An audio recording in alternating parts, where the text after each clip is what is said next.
Why was everyone staring at her?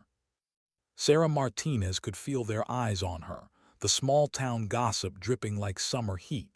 The grocery store cashier had stopped mid-scan. A pair of teenagers giggled as she passed. Even Mrs. Rodriguez, the woman who had taught her Sunday school, had turned her head and muttered a prayer under her breath. Sarah kept her shoulders back as she crossed the parking lot, her hair brushing against the fresh tattoo hidden under her t-shirt. Her back ached from the hours under the needle, but the pain almost felt good, a mark she had chosen, one that meant something. They didn't understand. None of them ever did. She wasn't the girl they thought she was anymore. The change hadn't happened overnight. It had started years earlier on the front porch of her grandfather's house, where the air smelled like cedar and old coffee, and the fatting photographs of World War II soldiers seemed to breathe with their own ghosts. Her grandfather, Roberto Martinez, would sit in his creaking chair as the sun dipped below the horizon, pulling from memory the names of friends who never made it home. His voice would get quiet as he told her about the nights when the jungle felt like it was closing in, when everything was dark and loud and hopeless, and about the mornings after, when they somehow kept going anyway. Mija, he would tell her, using the Spanish word that always softened his tone. Service to your country is the highest honor you can choose, not for glory, not for medals, because sometimes someone has to stand the watch so others can sleep. Sarah was 10 the first time she asked him if he was scared back then. Every day, he said without hesitation. Bravery isn't about not being scared, Sarah. It's about standing up anyway. Those porch conversations planted something deep inside her. By the time she was 16, the seed had grown into a decision that startled everyone. She wasn't just going to leave for college, she was going to leave for the military. Her parents didn't take it well. Her mother, Maria, cried almost every night for a week, clutching rosary beads and asking Sarah to reconsider. You don't have to prove anything to anyone, she begged. Stay here. Be safe. You can do good in the world without putting yourself in danger. Her father, Carlos, was quieter but no less worried. The military is no place for you, he said one evening at the kitchen table, his voice hard as granite. It's a world for men. You'll just get hurt. But Sarah didn't back down. She had been the quiet girl, the straight-A student, the one who never caused trouble. This was the first time she had looked them in the eye and said no. She wasn't just chasing adventure. She was answering something inside her that wouldn't let her rest. Then came the tattoo. It wasn't impulsive. She had planned it for months, sketching ideas on notebook paper, working with a local artist who understood what she wanted. The image was a silhouette of a soldier kneeling before a grave, the flag rising behind him like a prayer caught in the wind. Above and below the scene were the words she wanted to carry with her forever: honor the fallen, serve the living. It took 3 painful sessions to finish. She gritted her teeth through every needle, telling herself that each line, each shade of black was a promise. When she finally showed her family, their reactions were exactly what she feared. Her mother's hands went to her face as if she had just watched something precious shatter. How could you do this, Sarah? Your future husband will see this. The whole town will see this. Carlos was colder. Good girls don't mark themselves like this, he said flatly. You look like one of those kids who hang around the gas station parking lot. This isn't the daughter I raised. She didn't argue with them. She just turned away, her throat burning. But the whispers didn't stop at home. At church, she felt the eyes on her back even when it was covered. In the hallways of her high school, she heard the rumors: attention seeker, rebel, trying too hard to be a soldier. Even her friends started to pull away, choosing easier conversations and safer company. It was the loneliest she had ever felt. Only her grandfather seemed to understand. One quiet evening on the porch, he placed a weathered hand on her shoulder. Mija, he said softly, I see your heart in that tattoo. The others, they don't know what it means to stand watch. They don't know what it feels like to carry the weight of service. But I do. Don't let their fear take away what this means to you." Sarah nodded, blinking back tears. She wouldn't let them take it away. So she doubled down. She worked out before school, ran until her lungs burned, learned how to do push-ups with perfect form. She read everything she could about military history, memorizing names of battles and heroes most of her classmates had never heard of. The day she graduated high school, she was already packed. 3 months later, she stood in line at the military entrance processing station in San Antonio with 50 other young recruits. The smell of floor wax and disinfectant mixed with nervous sweat. Her heart pounded as she went through the steps, the paperwork, the aptitude tests, the endless medical checks. And then came the part she had been dreading. The tattoo inspection. She had listed it on her forms, explained what it was and where it was located. But now she stood in a cold room in nothing but a paper gown, while a stern-looking military doctor inspected it. Sarah braced for another lecture, another disapproving look, another person telling her she had ruined her future. Instead, the doctor traced the outline with her finger, studying the image silently. When she finally spoke, her voice was quiet. "This," she said, "is beautiful work, and it means something. That's the kind of spirit we need in this uniform." For the first time since getting the tattoo, Sarah felt a wave of relief so strong it nearly made her dizzy. Someone finally saw what it really meant. The rest of the day was a blur, more paperwork, immunizations, swearing the oath. But when she lay down on the hard barracks bunk that night, she couldn't stop thinking about what the doctor had said. Maybe she really did belong here. But she had no idea yet just how hard she would have to fight to prove it, or how far that tattoo would carry her when the world tried to break her. Why did the barracks go silent when she walked in? Sarah could feel the tension before she even saw their faces. A dozen pairs of eyes followed her as she stepped into the long, echoing room that smelled of detergent and sweat. She set her duffel bag down on the metal bunk and tried to act casual, but inside her chest, her heart was pounding hard. Fort Leonard Wood was nothing like home. The buses had dropped them off at dawn, and from that first moment, the drill instructors had descended on them like thunder, shouting, ordering, breaking them down. Sarah had expected yelling, she had prepared for it, but there was still something jarring about being treated like you were already failing before you'd even begun. By the end of the first day, she was exhausted. Her hair was slick with sweat, her muscles burned, and her ears still rang from the constant barking of orders.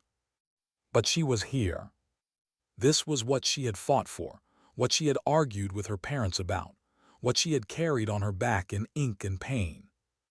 Now, surrounded by strangers who were just as tired and scared as she was, Sarah tried to make herself as small as possible. For the first few days, it worked. They all wore the same clothes, ate the same meals, marched in the same lines. Sarah kept her tattoo hidden under long sleeves, slipping her shirt back on faster than anyone else after showers. No one asked questions, and she didn't offer answers. But secrets don't stay secret forever in the military. One night after lights out, she heard it, the sharp whisper from 2 bunks down. "Did you see it? She's got a war scene tattooed on her back." Sarah froze. By morning, everyone knew.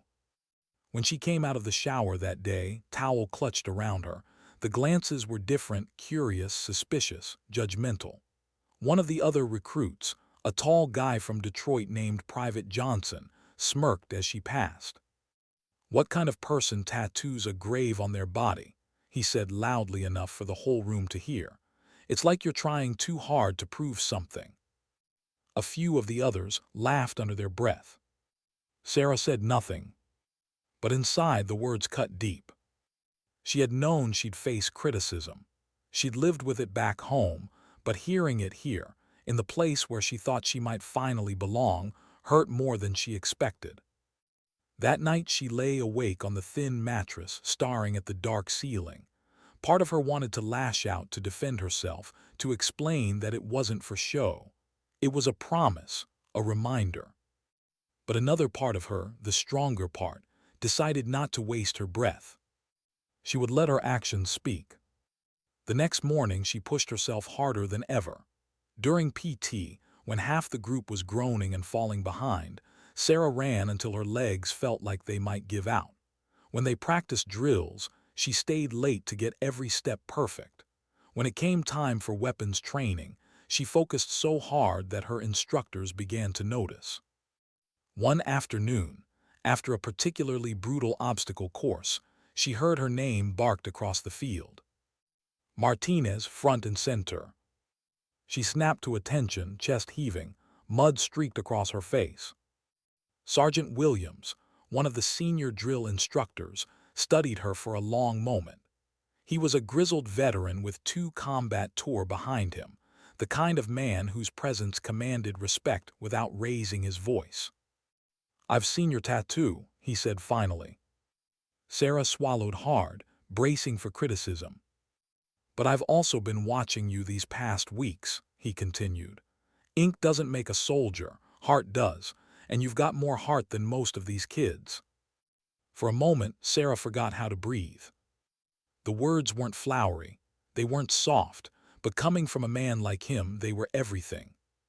When she returned to the barracks that night, she didn't bother hiding her tattoo. She changed at a normal pace, letting the others see the artwork across her back. Some of them still whispered, but others looked at her differently now. Respect takes time. Weeks passed, the training grew harder, the nights grew colder, recruits started to drop out, unable to keep up with the demands. Sarah stayed.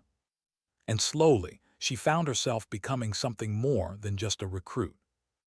One night after a grueling 12-mile ruck march, several of the girls in her platoon were talking about quitting. Their feet were blistered, their bodies ached, and morale was crumbling. Sarah sat down on the edge of her bunk and looked at them. "Look around you," she said quietly. "We're all tired, we all want to go home, but we chose to be here. We chose to serve. That means something. Every step we take, every blister, every bruise, it's proof that we're becoming the people our country needs." The barracks went quiet. Even Private Johnson, who had mocked her tattoo weeks earlier, nodded slowly. "You're right," he said. "I was wrong about you, Martinez. That tattoo's not about trying too hard. It's about remembering why we're here." By graduation day, Sarah had earned the respect of her peers and instructors. She stood in formation, uniform pressed, boots shining, as her family sat in the stands watching. When her name was called, she marched forward with perfect posture, receiving her certificate and a firm handshake from the commanding officer. In the stands, her mother wiped at her eyes. Carlos didn't say much afterward, but he gripped her shoulder in a way that told her he finally understood, at least a little, what this meant to her. Her grandfather was the proudest of them all. He had put on his old military jacket for the ceremony, the medals on his chest catching the sun. When the ceremony ended, he hugged her tightly. "Now you know what I was trying to teach you," he said softly. "Service isn't just a word, Mija. It's a calling, and you answered it." Sarah smiled, but deep down, she knew this was only the beginning. Because training was over. And now, real orders were coming. Why did Fort Bragg feel like a city that never slept? Sarah stepped off the bus and looked around, taking in the sprawling base that stretched farther than she could see. Helicopters beat the air somewhere in the distance. Trucks rumbled past in convoys. Soldiers moved with purpose, boots striking the pavement in unison. This wasn't basic training anymore. She wasn't one of 50 recruits being yelled at in formation. She was one soldier among thousands, and no one here knew who she was. At first, that felt like freedom. No one cared about the tattoo on her back. No one cared about the girl from a small Texas town. Here, everyone had a story, everyone had a reason they were here, and Sarah was just another uniform. But after the first few days, the anonymity felt heavier. Her new job as an intelligence analyst was demanding hours of reviewing data, compiling reports, preparing briefings. It was the kind of work that didn't make headlines but kept soldiers alive. Sarah loved it. She threw herself into the job, staying late to triple-check her analysis. When other soldiers were ready to clock out, she kept going. She wanted her work to be bulletproof, to make sure that no one in the field would ever pay for her mistakes. But dedication has a price. While some of her peers bonded over weekend barbecues or trips to town, Sarah stayed behind, buried in her work or collapsed on her bunk from exhaustion. She didn't mean to isolate herself, but slowly, the distance between her and the others grew. Sometimes, at the end of a long day, she'd catch sight of her reflection in the barracks mirror, the dark circles under her eyes, the tension in her jaw, and wonder if she was doing it wrong. Was she supposed to be making friends? Was she supposed to be living some kind of normal life? But then she would remember the porch conversations with her grandfather, the feel of his hand on her shoulder, the words "stand the watch so others can sleep." And she would turn back to her laptop and keep working. Weeks passed. Sarah became known for her meticulous analysis. Reports that came across her desk were accurate, organized, and easy for commanders to act on. Her name started to mean something in the office. One day, during a break between briefings, a senior intelligence specialist named Staff Sergeant Rodriguez walked over. "You Martinez?" he asked, squinting at her name tape. "Yes, Sergeant," Sarah said, bracing for criticism, old habits from basic training dying hard. Instead, Rodriguez nodded. "Good work on that last report. The brigade commander actually mentioned it in the meeting this morning. That doesn't happen often." Sarah felt a spark of pride. "Thank you, Sergeant," she said, keeping her tone professional even as her chest warmed. As Rodriguez turned to go, his eyes caught on something. It was hot that day, and Sarah's collar had slipped low enough for the very top of her tattoo to peek out. "You got ink?" he asked. Sarah hesitated. "Yes, Sergeant, it's a memorial piece." Rodriguez rolled up his sleeve, revealing a tattoo of his own, a list of names inked neatly down his forearm. "I get it," he said simply. "People who haven't been there, they don't always understand. But that kind of ink, it's not for show, that's for you." The words landed like a steadying hand on her back. For the first time since coming to Fort Bragg, she felt seen. That evening when she changed in the barracks, she didn't rush to hide her tattoo. A couple of soldiers noticed, but instead of comments or whispers, one of them just nodded respectfully. It was small, but it mattered. Over the next few months, Sarah began to find her rhythm. She started joining some of the others for meals at the DFAC, trading jokes over cold coffee in the early mornings before shift change. She even laughed once, really laughed, when someone told a story about a disastrous field exercise involving a tent, a goat, and a very angry lieutenant. But not everyone was supportive. During a joint training exercise with another unit, Sarah overheard two soldiers behind her talking. "Some of these girls think they have to prove something," one said. "Getting tattoos, acting hard, it's like relax, you're not infantry." The other one snickered. Sarah didn't turn around. She didn't defend herself. But that night, lying awake in her barracks room, the words replayed in her head. It would have been easy to shut down, to let the comments harden her, but instead she made a choice. She would let her work speak louder. She volunteered for extra duty. She signed up for additional training courses. She became the person commanders knew they could trust to deliver the right analysis under pressure. And slowly, her reputation grew. One morning, she was summoned to brief a room full of senior officers about recent intelligence developments. The audience included colonels, lieutenant colonels, and civilian defense contractors, the kind of people whose decisions could shape missions. Sarah had been preparing for days. When her turn came, she stood at the front of the room, her notes steady in her hands, her voice calm and clear as she explained the data. She answered every question with precision. When it was over, several of the officers approached her to shake her hand. Colonel Harrison, a man with rows of ribbons on his chest, paused before her. "Outstanding work, Sergeant Martinez," he said. "This is the kind of analysis that saves lives." Sarah's chest tightened. That night, when she took off her uniform and saw her tattoo in the mirror, she didn't just see the girl from Texas who had been ridiculed. She saw a soldier who belonged here. Still, something inside her stirred restlessly.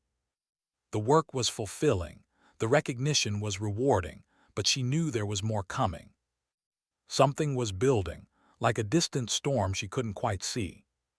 And when the orders finally came, they would test everything she believed about service, sacrifice, and what that tattoo really meant. Why did her hands shake when she read the orders? Sarah sat on the edge of her bunk, staring at the single sheet of paper that would change everything. Her name was printed at the top in bold black ink. Underneath it were the words she had trained for, dreamed about, and secretly feared. Deployment. Afghanistan. 12 months. She read it again and again, the words sinking in like cold water. This was it. This was why she had pushed through the exhaustion of basic training, why she had endured the ridicule, why she had stayed late every night at Fort Bragg perfecting her work. This was what she had promised herself the day she got that tattoo. But the reality hit hard. This wasn't a simulation. This wasn't an exercise. This was war. That night she called her family. Her mother cried almost immediately. "No, Mija, no. There must be a way out of it. Can't you ask for another assignment?" "You know I can't," Sarah said softly. Carlos was quiet for a long time before finally speaking. "When you joined, I told myself I'd learn to accept it," he said, his voice heavy. "But this, you're going to a place where people are trying to kill Americans. This isn't training anymore." "I know," Sarah said, "but this is why I joined Dad, to be there when it counts, to keep other soldiers safe." Silence stretched over the phone line before Carlos spoke again, his voice low. "Just promise me you'll come home." Sarah swallowed hard. "I'll do everything I can." Her grandfather's reaction was different. When she visited him before leaving, he held her hands and looked her straight in the eye. His once strong frame was frailer now, his hands trembling with age, but his voice was firm. "This is what soldiers do," he said. "We go where we're needed when we're needed. I was proud of you when you joined. I'm prouder now. Your tattoo, it means even more now because you're about to live it." Sarah felt her throat tighten. She hugged him longer than usual before leaving, wondering if this would be the last time she'd see him. Pre-deployment training began almost immediately. The pace was relentless: cultural awareness courses, weapons refreshers, convoy operations, medical drills.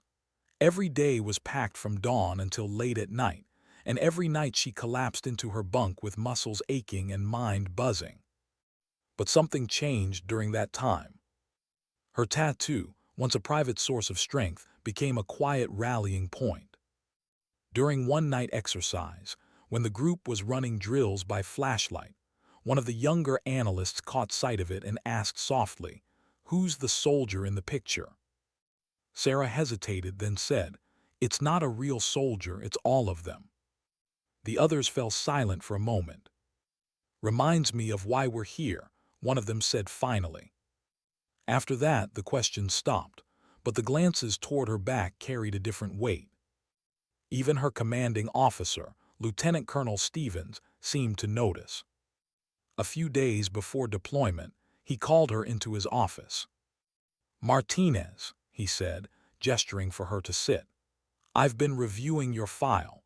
Your performance over the last 2 years has been consistently excellent. I want you to know we're giving you additional responsibilities during this deployment." "What kind of responsibilities, sir?" You'll be working directly with special operations teams, Stevens said. Real-time analysis, mission planning support. Your work could mean the difference between success and casualties. Sarah nodded slowly, feeling the weight settle on her shoulders.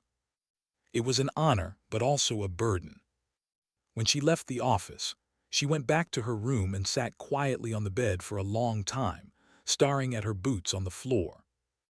Was she ready for this? She thought of every name her grandfather had mentioned on those porch nights, every friend he'd lost. She thought of the families who never got to say goodbye, the folded flags given at funerals, the sacrifices she had heard about but never seen with her own eyes. She stood, squared her shoulders, and started packing. When the day of departure finally came, the base was a storm of movement. Gear clattered, shouted orders echoed across the tarmac, and the smell of jet fuel burned in the air. Sarah boarded the plane with the rest of her unit, her heart pounding hard enough to feel in her throat. She buckled in, looking around at the faces of the other soldiers. Some were joking nervously, some were silent. One young private was praying under his breath. The engines roared to life. As the plane lifted into the air, Sarah felt the ground fall away beneath her, and with it, everything that had come before. There was no turning back now. Hours later, when the plane finally touched down on the rough runway overseas, the doors opened and heat rushed in like an oven. The air smelled of dust, diesel, and something else, something metallic and sharp that she couldn't quite name. When Sarah stepped out into that foreign sunlight, the first thing she saw were the helicopters flying low across the horizon. The sound of their rotors was deafening. Soldiers moved everywhere, some just coming back from missions, their faces streaked with dirt and sweat. This was a war zone. And Sarah Martinez was here. But she had no idea yet that the first man she'd meet in this place, a battle-hardened captain with doubts about her, would force her to prove herself in ways she never imagined. Why did the captain's eyes hold doubt when they met hers? Sarah stood in the dimly lit briefing tent, the dust from the desert floor swirling in through the open flaps. The air smelled of sweat, coffee, and gun oil. Across the table sat Captain Williams, the man who would be leading the Special Operations Unit Sarah was assigned to support. He was lean, sharp, and carried himself with the weight of someone who had seen more deployments than he could count. His eyes flicked from Sarah's face to the folder she was holding, then back to her face again. "You're new to country," he said, "not a question." "Yes, sir," Sarah said, standing straight. Williams didn't respond right away. He just nodded slowly, like he was still making up his mind. Then he gestured toward the map spread out on the table. "Let's hear what you've got." Sarah launched into her briefing, her voice steady despite the tension in the room. She laid out the intelligence she had been analyzing for days, routes used by insurgent couriers, patterns in IED placement, suspected safe houses. She could feel the skepticism radiating off the team at first. These were men who had spent months in firefights, who trusted what they could see with their own eyes more than what came in over a classified network. But as Sarah spoke, their posture began to change. She pointed to a cluster of dots on the map. "This location is likely your next ambush point," she said. "If you reroute here instead," she traced a finger along a narrow valley, "you'll avoid it entirely. Satellite imagery from 48 hours ago shows no enemy activity in this corridor." When she finished, there was a moment of silence. Captain Williams leaned forward, studying the map. Then he looked up at her. "That's solid work," he said finally. "We'll adjust our plan." Sarah nodded once, her heart hammering in her chest. It wasn't praise exactly, but it was the first sign of trust. Over the next few weeks, Sarah became a fixture in the team's planning sessions. Every night she worked late, gathering data, running analysis, updating her predictions. Every morning she briefed Williams and his team before they rolled out. And one by one, the missions started coming back successful. No casualties. No surprises. The skepticism began to fade. After one particularly tense week, a series of operations in a dangerous region known for ambushes, the captain pulled Sarah aside. "You saved us some hurt out there," he said, his tone quieter than usual. "Your call on that last safe house was dead on. We hit it just as they were moving weapons. No one got hurt. Good work." Sarah nodded, but inside she felt something shift. This was what she had come here to do. Not just process reports, not just stare at a screen, but save lives. Still, there were moments when she felt the weight of what they were all doing. One night after everyone else had gone to sleep, she sat at her desk staring at the map. Each mark, each symbol, represented a real person. Each decision she made might send a team into danger or keep them alive. Her tattoo burned under her shirt, a reminder of the promise she had made to serve the living as much as she honored the dead.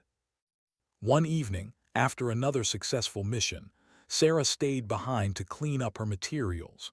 The briefing tent was quiet, the lanterns casting a soft glow on the maps. She didn't notice Captain Williams standing in the doorway until he spoke. "You work harder than anyone I've seen in this place," he said. Sarah turned, a little startled. "Just doing my job, sir." Williams stepped inside, leaning on the table. "Earlier today," he said, nodding toward her collar, "I noticed something. You've got ink, right?" Sarah hesitated for a moment, then nodded. "Yes, sir." "What's it of?" She took a breath. "It's a memorial piece. A soldier kneeling at a grave, flag behind him. The words say, 'Honor the fallen, serve the living.'" The captain was quiet for a long moment. Finally, he said, "When you first showed up here, I wasn't sure you last. Thought you might be another analyst who freezes up when things get real. But that tattoo," he shook his head, "that tells me you get it. You understand why we're here." Sarah swallowed hard. "Yes, sir," she said quietly. Williams nodded once and left the tent, leaving Sarah alone with the sound of the desert wind rattling the canvas walls. She sat there for a long time afterward, the weight of his words sinking in. She hadn't realized how badly she had needed to hear them, not just as validation of her work, but as proof that she belonged here among these warriors. Days passed, and her connection with the team deepened. The operators started including her in casual conversations, inviting her to share meals, trusting her with questions about the bigger picture. And then came the mission that would test everything. Intelligence indicated a high-value target moving through a contested village. The window to act was narrow, hours, not days, and the risks were higher than anything they'd faced so far. Sarah worked through the night, poring over satellite images, communications intercepts, and movement data. By dawn, she had a plan. "This is your best route in and out," she told Williams as he geared up. "It avoids the likely ambush points, but you'll have to move fast. You won't get a second shot at this." Williams nodded, pulling on his helmet. "We trust you, Martinez." Sarah stood by the radio as they rolled out, listening to the crackle of comms, heart pounding with every transmission. Minutes stretched into hours. Then the call came, mission success. No casualties. When the team returned, Williams stepped out of the vehicle, dust coating his uniform. He walked straight to Sarah and held out his hand. "You kept us alive today," he said simply. Sarah shook his hand, her throat tight with relief. But later, as the sun sank behind the mountains and the base quieted, she knew this was only the beginning. Because war had a way of testing every promise you made, and the next test was coming sooner than anyone expected. Why wouldn't her hands stop trembling? Sarah sat alone in the darkened operations room, staring at the radio headset lying on the desk. The base outside was quiet now, except for the distant thump of helicopter blades carrying the night's missions back to safety. She had made the call, and someone had almost died. It had started with a late-night intel intercept. chatter about enemy fighters moving through a narrow valley, possibly heading toward a village that housed a local informant. The window to act had been short, barely enough time to verify the data. Sarah had traced every lead, double-checked every image. Her analysis pointed to one conclusion. If the special operations team went in through the main road, they'd be walking into an ambush. The safer route was the ridgeline, a harder climb but a cleaner path. Captain Williams had listened, nodded once and trusted her call.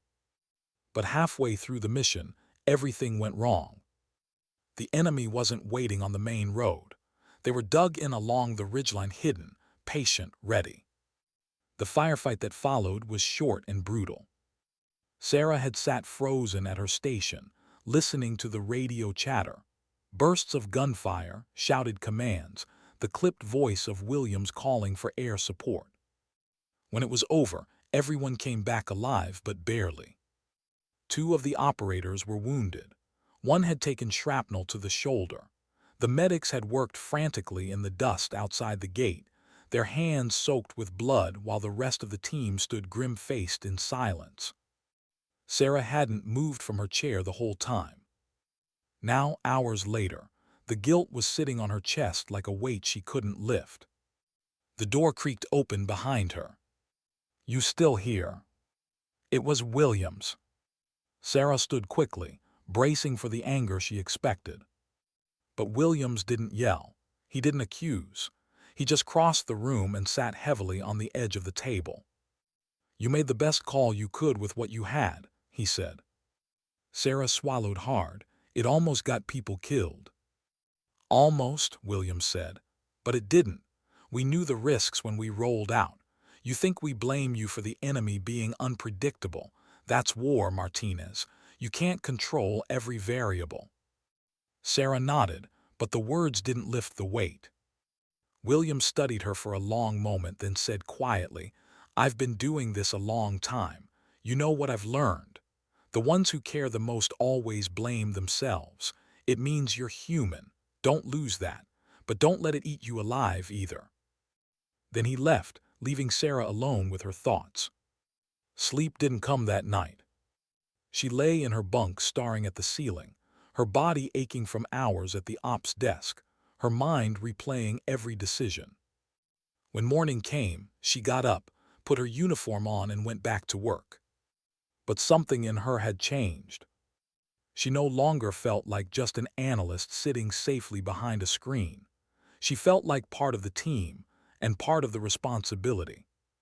The next missions came fast, as if the war itself didn't care that she was still shaken. Each new briefing forced Sarah to quiet the doubts in her head and focus. And slowly, she began to trust herself again. One night, another urgent intercept came through. Chatter about an improvised explosive device being planted along a convoy route. Sarah's analysis suggested it was real, and if they didn't reroute, a supply truck would hit it within hours. She brought the intel to Williams, who was halfway through gearing up for another operation. "You sure?" he asked, scanning the report. Sarah took a deep breath. "Yes, sir." Williams nodded. "Then we'll change the route." Hours later, when the convoy returned without incident, Sarah felt something loosen in her chest. She had been right. Lives had been saved, this time because she trusted her own judgment. As weeks passed, Sarah became more than just the quiet analyst in the corner. She became the one they looked to when decisions had to be made fast. But the war was wearing on all of them. Every mission left its mark, a new scar, a new name added to the list of casualties in another region. Sarah kept track of them all, each loss a reminder that this work was more than data on a screen. One night after a particularly grueling operation, she found herself alone outside the tent staring at the desert sky. The stars were brilliant, cold, unblinking. She thought about her grandfather back home, about her parents checking the news every day, about the weight of every soldier's family waiting for them. She reached behind her and touched her tattoo, tracing the familiar lines through the fabric of her shirt. It had started as a promise to herself. Now it felt like a promise to all of them. And still something was coming. Sarah didn't know what, but she could feel it building in the air like the pressure before a storm. When the announcement finally came that a senior naval officer would be visiting the base, everyone snapped to attention. Admiral James Mitchell, a man with 3 decades of service, a man whose reputation carried through every branch of the military. Sarah was selected to brief him personally on her team's work. As she prepared her slides late into the night, she felt the same nerves she had felt the first day at basic training, the same pressure to prove that she belonged. Only this time, it wasn't just her future on the line. It was everything she stood for. Why did the room feel so much smaller when he walked in? Sarah stood at the head of the briefing room, her notes clutched in one hand. The air was cool, the fluorescent lights buzzing softly overhead, but her palms were damp with sweat. Admiral James Mitchell entered without fanfare, but his presence was unmistakable. Tall, silver-haired, his uniform immaculate, his rows of ribbons gleaming under the light, he seemed to take in every detail of the room in a single sweep of his piercing blue eyes. The officers stood straighter. Conversations died instantly. Sarah swallowed and forced herself to breathe. The briefing began with updates from senior staff, base security, operational status, logistics reports. Sarah barely heard them. Her pulse was loud in her ears. Then it was her turn. She stood, cleared her throat, and began. Her voice was steady, though her heart pounded. She spoke about enemy movement patterns, about shifting supply lines, about the intelligence breakthroughs that had allowed recent missions to succeed without casualties. She pointed to maps, highlighted routes, answered the Admiral's questions with calm precision. Mitchell listened intently, occasionally jotting notes, occasionally nodding. When she finished, there was a brief silence. "Well done, Sergeant," the Admiral said finally, his voice even. "That was thorough and professional." Relief washed through Sarah like a tide. But it didn't end there. Later that afternoon, as Sarah was back at her workstation reviewing incoming reports, her supervisor appeared at the door. "Mitchell wants to see you," he said simply. Sarah's stomach dropped. She walked to the conference room, her boots sounding far too loud on the wooden floor. The Admiral was standing near the window, hands clasped behind his back, staring out at the busy airfield where helicopters came and went in the golden light of late afternoon. When she entered, he turned slowly to face her. "Sergeant Martinez," he said, "your analysis this morning was excellent, but I wanted to talk to you about something else." Sarah nodded, unsure where this was going. "I understand you have a tattoo that's become something of a topic of conversation on this base," Mitchell said. His tone wasn't critical, it was curious. "Yes, sir," Sarah said carefully. "Tell me about it." For a moment, Sarah hesitated. Then she began to speak. She told him about her grandfather, about the porch conversations, about the day she walked into the tattoo shop knowing what she wanted. She described the image, the kneeling soldier, the flag, the words, "Honor the fallen, serve the living." The Admiral listened in silence, his face unreadable. When she finished, he was quiet for a long moment. Then he said, "May I see it?" Sarah's heart thudded. This wasn't a casual request. It was an order politely given. "Yes, sir," she said softly. She turned, slowly lifting the back of her uniform blouse to reveal the tattoo. The room went very still. Mitchell stepped closer, studying it with an intensity that surprised her. His eyes traced every line, every curve of shading, as if memorizing it. The silence stretched until Sarah began to wonder if she had made a mistake. Then the Admiral spoke, and his voice was different now, lower, almost rough. "This," he said quietly, "is one of the most meaningful pieces of military art I have ever seen." Sarah turned back around, surprised by the depth in his tone. Mitchell's expression had softened. He looked almost human. "I need to tell you something," he said. "7 years ago, I lost my son in Iraq, Marine Corps. His convoy hit an IED. Not a day goes by that I don't think about him, about what it means to honor those we've lost, about what it means to keep serving despite that loss." Sarah's throat tightened. "Your tattoo," the Admiral continued, "puts that into words. It's not about glory. It's not about showing off. It's about remembering, and about doing the work, the hard work that keeps others alive." For a moment, neither of them spoke. Sarah felt tears prick her eyes but held them back. "Sergeant," Mitchell said finally, "I would like to do something if you will permit me." Sarah frowned slightly. "Sir." He stepped back and straightened to his full height. "Would you allow me," he said quietly, "to pay my respects?" Sarah nodded, unable to speak.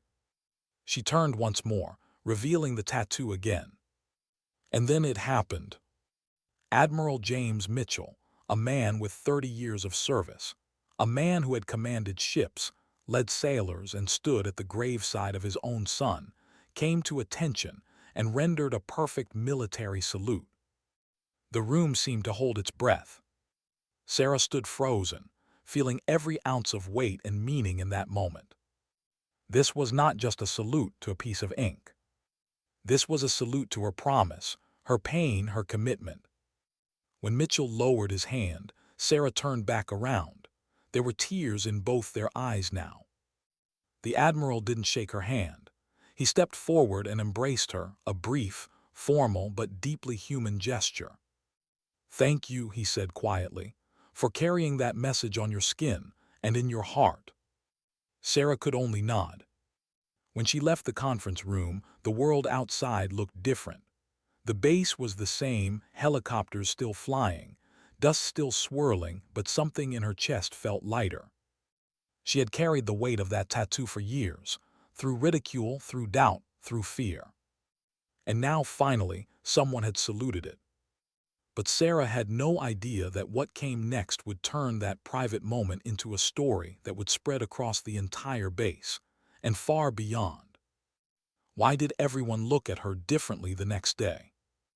Word had spread faster than Sarah thought possible. By morning chow, people were whispering, not in ridicule this time, but with something closer to awe. "They say the Admiral saluted her tattoo," one soldier murmured. "No way," another replied, half smiling. "Admirals don't salute enlisted soldiers. Not unless they have a damn good reason." Sarah kept her head down, but she could feel the change in the air. That afternoon, she was summoned again, not to a private meeting this time, but to stand beside Admiral Mitchell as he toured the base, shaking hands and speaking with personnel. When they entered the operations tent together, Mitchell gestured toward Sarah before addressing the assembled soldiers. "This sergeant," he said, his voice carrying the weight of decades of command, "represents the best of what it means to wear this uniform. Her work here has saved lives. Her dedication has reminded us why we serve. And her tattoo," he paused, letting the silence settle. "Her tattoo is a reminder to all of us that honoring the fallen is not a private act. It is something we carry every day in our duty, in our choices, and in the way we stand beside one another." The tent was silent for a moment before the soldiers around her began to nod, some straightening their posture, as if they were standing a little taller just by being near her. Sarah felt heat rise in her face, but this time it wasn't shame. It was pride, the quiet, grounded kind that settles deep in your bones. In the weeks that followed, the salute became a story that traveled across the base, then beyond it. Someone mentioned it in a report, then in an internal newsletter.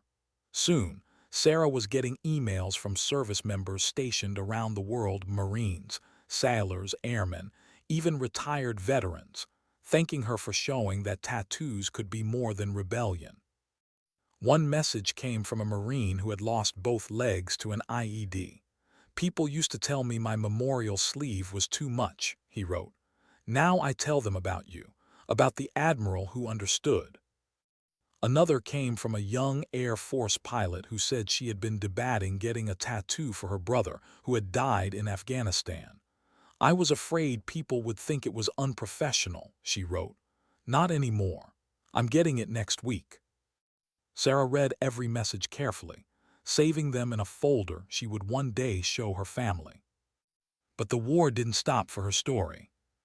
Operations continued, missions kept coming, and Sarah kept working. If anything, the respect she had earned pushed her to work harder, to prove that Mitchell's salute hadn't been misplaced. By the end of her deployment, Sarah had become someone the entire base recognized, not because she sought attention, but because she had quietly earned it. When it was finally time to return home, Admiral Mitchell made a point of being there. He presented Sarah with a letter of commendation that spoke not just of her analytical skill, but of her commitment to the ideals of service and remembrance. "This," he said, handing her the document, "is for what you've done and for what you reminded us all to remember." Sarah boarded the plane home with a lump in her throat. The flight was long, but when the wheels touched down on American soil, she felt a weight she hadn't even known she was carrying finally lift. Her family was waiting at the airport. Maria, who had once cried over the tattoo, hugged her daughter and said through tears, "We didn't understand before, but now we do, and we're proud of you." Carlos, never one for long speeches, simply gripped Sarah's shoulders and nodded once.